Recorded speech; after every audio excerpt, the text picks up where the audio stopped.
So let's have a look at this generator controller board. As you can see, it's a bunch of relays. Power supply section. From the mains we have fuse, some MOV for our protection, a transformer, classic standard transformer, you know, none of that switching AC DC power supplies. We have some line in, come out. It looks like it's some sort of relay, power relay for something. And then we have RS485 communication, but that was not connected. All the cables that were attached to this board are still in there. And there is a connector they're probably using for programming. They're doing some configuration with these jumpers. Probably they're using the same board for the different products. How old is this? It's about 20 years. I think this is 16 years or 16 week of 2000. Let's have a quick look at the components they're using. For all the relays, not all of them. This one are nice or nice Thailand. That's top brand. And we have some other relays up there. They're not nice, but Matsushita, probably even better. Nice. We have some filter caps. Rubicon. It looks like a relatively reliable board. So, I mean, like in terms of build quality, there's nothing on the bottom. In terms of build quality, it's really nice board, and the layout looks professional. Well, as you would expect in the products that are, let's say, semi-industrial type of air conditioner. Well, the friend of mine that has air conditioner installed in their restaurant, he said that the workers for the electricity supplier goofed it up somehow, and that killed some devices around the house. But the most expensive, of course, is this air conditioner. I don't know what was the figure back then, but he says that it's around 7,000 euros, I think, for around 10 kilowatt job of cooling, and around the same for heating. I'm not sure about the specifications. So when you have a product that is built as good as this one, you expect that input protection does its job when it comes to the mains glitches or any other input failures. So most of you probably already spotted what is blown. And sure enough, just to focus on this part, you see input fuse that was probably blown. Let's open this up and see. Yeah. They had this silicone protection over, so that's nice touch, but the fuse is really, the fuse looks terrible. And it just broke. It seems like it was blown, you know, the surge blow the hell out of this fuse. We look at the specification. Maybe I have in stock the correct one. I don't know. Well, you probably can't see this on the screen, or maybe it seems it's T, so that is for time delay. type of fuse, 3.15 amps, and of course 250 volts. So pretty common one. And if you follow the trace, we come to this bad boy that, oh my god, look, the whole, well, this MOV is made for this job. So if in case of such surge or such a failure, it goes short circuit and that blows the fuse out. And you see for yourself, this is not designed to be like that. This MOV breaks and the MOV, well, literally exploded. Oh my god. But it looks kind of nice. So it's like art, isn't it? That was blown like, oh my, that really is something, isn't it? And if this is calculated really good, that should take all the energy, all the excess energy from the mains or any other failure, and goes short circuit, and that blows the fuse out. And as I said, if it is built and calculated well, and I think it is, probably that's only two things that we have to change. And you see down under the transformer, it's all black. It's, whoa, that was some blow. So I reckon if we take this down, we will see, oh, it's wiggling, we will see it's a short circuit. That's down. Let's put aside for a second, and let me just take my multimeter. That's the first one I found, and I know it's certainly not the best one, but for the continuity test it will be just fine. Even though I think, if I remember correctly, it's slow. Well, yeah, we're in. You couldn't see this. We will set for continuity test. Let's try it. Oh, what's wrong? What's wrong? It's not working. It's not working at all. Let's try to power this up again. Yeah, now this multimeter is absolutely terrible. Ohms range. Yeah, that's working fine, but oh, that's a diode test, and it just shut down.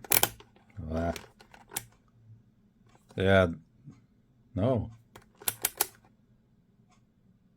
Okay, let's try this again. No, it doesn't work.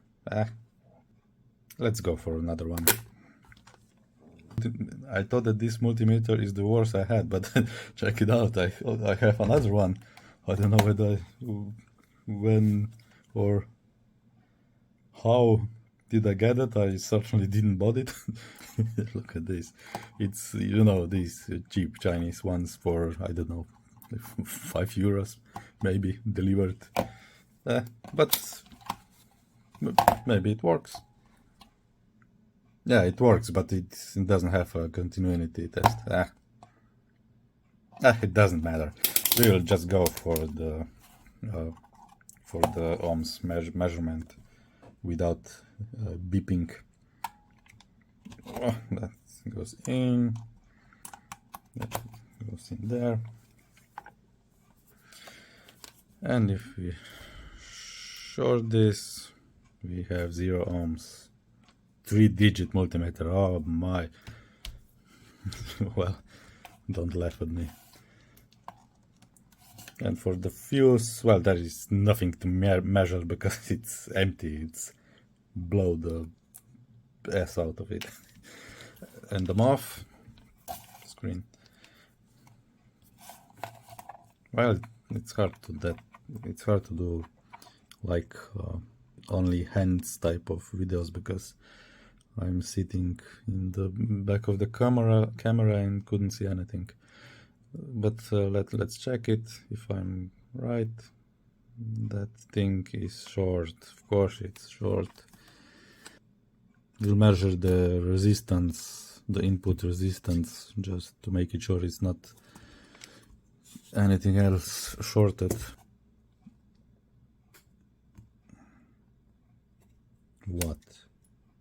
0. How it's 0. Look, I have ohms range 200 and it's 0 and it's slowly climbing up. What the hell? Oh, this. I'm sorry for the language. Okay, let's take another one. This one is oldie. It's old but extremely reliable piece of kit or multimeter. It's a FLUKE 8040A. It's, I think, one of the first, let's say, well, it's not handheld, but it's battery powered. I think that they weren't that popular. FLUKE is, of course, known for the handheld multimeters. FLUKE, like field, let's say field application multimeter. It has a binding post on the side. Let's put them in and power this thing up. I don't know how long, how old the batteries are, but I think it still worked. Of course, no problem. It's FLUKE, you know. Let's give another try, and I hope I don't forget to throw this piece of crap into the trash. Chinese multimeter. Let's see what we got. 0.4, so that's 430 ohms. So 430 ohms, that seems okay for the primary side of this transformer. Well, unfortunately we can't see the type, the ratings type of this MOV because the site that was printed on was blown away. And if you have to blow something up, just make sure that it looks at least that sexy like this one. It's time delayed fuse, so this poor body has quite some time to do the hole in his heart. Let's check our stock. And you know, it's actually the MOV. We know the application, we know the voltages, so just from the size of the MOV we can kind of guess what specification this part was. I couldn't find anything that could fit in this application, so I went to the local store and I found something that could maybe fit in. So let's check what we got. These MOVs are actually really interesting parts. Maybe you're not familiar with these ones. They have a thermal fuse right beneath them, right attached to the MOV. Let's see what it says. Integrate a thermally activated element designed to open in the event of overheating due to abnormal overvoltage limited current. Applications. SPD product, AC panel protection, okay, surge protection, blah blah blah. It's everything that MOV can do.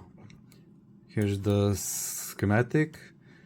We have a MOV, a standard MOV that is in series with the thermal fuse. We have the right one, so in addition to the two leads from TMOV, the iTMOV has one lead that is like a monitor lead. That lead is monitoring the thermal fuse element state, so we can get information out of this part if the protection is still in there. Yeah, that's exactly what would you expected. You have a LED on some product that is designed to protect some other products, or on the product itself. You you can get a LED signal, so you see if your circuit is still protected. An example number 2, it's the same, but our optocoupler, you get the signal to your, I don't know, MCU, the microcontroller, or some other device that can act something if that fuse is blown. So you know that you have big anomalies in the power supply voltage. Yeah, if I think about it, I think I'm going to use just the lead number 1 and 3, like the monitor lead. It's nothing to worry about the current abilities of this lead, because the 1 and 3 are just the standard leads from any MOV you can buy. We will just eliminate the number 2, so the thermal fuse, we will leave that out, because we actually don't want this in our application. If anything goes wrong, if the MOV is overheated, it can just blow like like the one that blows already due to some failures. So we bought this one. Why 300? Why not 250? In the main applications in our country, and I think that's the same in all Europe countries and also Australia and some other countries, that the main supply voltage, it can go up to 255, and that is still within the specification of your main voltage supplier. So you don't want to be on the limit and stress your MOV too much. So you choose either 275 or 300. They're not that cheap, but it doesn't matter really. Let's solder that in. And I bought the fuse, so we'll give that in also, and then we will just connect the board to the 250 volt, 230 volts, and to the main voltage, and we'll measure some circuitry on the secondary side of the transformer. So just in case anything else is also blown. We already measured that the secondary side resistance is not that high that will blow our fuse out. But just to make it sure, I bought some voltage regulators that are in there, and I bought some other things just in case if we need to change them also. So let's go.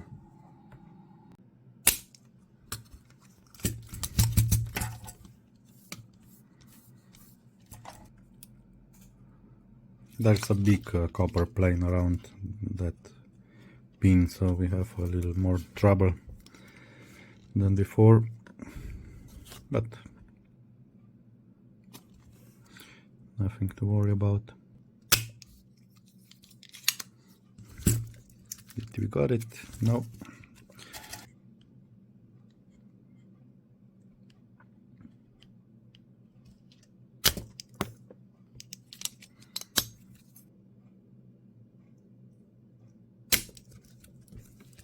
Okay. That's it. Oh, if you this is for one of my future projects, so stay tuned. I'm gonna cut the wire that goes to the thermal fuse, not all the way, because you don't know whether you will use this ability or this feature someday in the future, and I'll bend a little monitor lead.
Let's put that inside. Let me just prepare my mains power supply and try it and measure some voltages. Here we have LM317, that's adjustable voltage regulator, and we have 7805, so just a classic, and 75176, that's just a RS485 driver, so we don't care about this. Oh, it's Atmel, it's probably just an EEPROM or a flash, or a serious flash, or I2C flash for the configuration of the micro, which is not branded. Well, it's branded from the manufacturer of the air conditioner, and it's made in Japan, so we can just speculate what this could be, but we won't. Let's plug this in and see what we got. Oh, nothing went boom, so that's a good start. I hear the relay click, so something is doing, or is that logic from the microcontroller, or is that like some way around the controller. Let's measure some voltages with my FLUKE 8050A. Let's just check the output of our transformer. Oh, it's labeled. We should get 12 volts of AC voltage. We have 13.8. That's all right. We have 17 volts on diode bridge, so that seems okay. That seems alright. We have around 14 on the AC and around 17 on the DC part of the diode bridge. Let's check 5 volt. 5-volt rail.